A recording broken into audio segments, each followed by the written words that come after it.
35 নম্বর word এলাকায় নতুন কিছু কাজের বরাদ্দ হয়েছিল।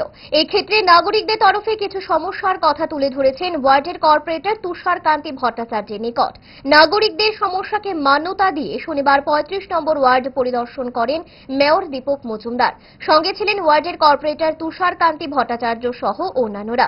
পরবর্তীতে মেয়র বলেন, আমরা পুর নিগমের দায়িত্ব নেওয়ার পর এই ওয়ার্ডের বিগত দিনের অনেক কাজ সম্পূর্ণ হয়েছে। তিনি বলেন, 35 নম্বর ওয়ার্ড সহ পুর নিগমের সমস্ত ওয়ার্ডেই উন্নয়নের কাজ চলছে। নগর উন্নয়ন দপ্তর, স্মার্ট সিটি এবং আগরতলা পুর নিগম যৌথভাবে আগরতলা শহরকে নতুনভাবে সাজিয়ে তোলার উদ্যোগ নিয়েছে।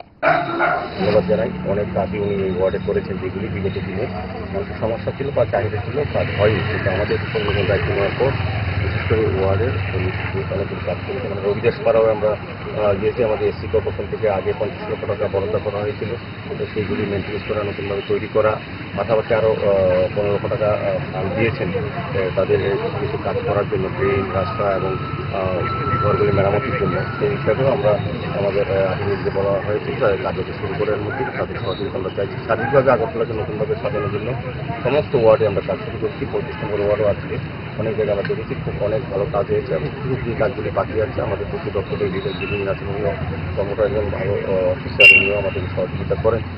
দপ্তর, নগর দপ্তর, স্মার্ট সিটি মিশন এবং পুর নিগম সবাই মিলে আমরা আগরতলা সার্বিক উন্নয়নের চেষ্টা করছি।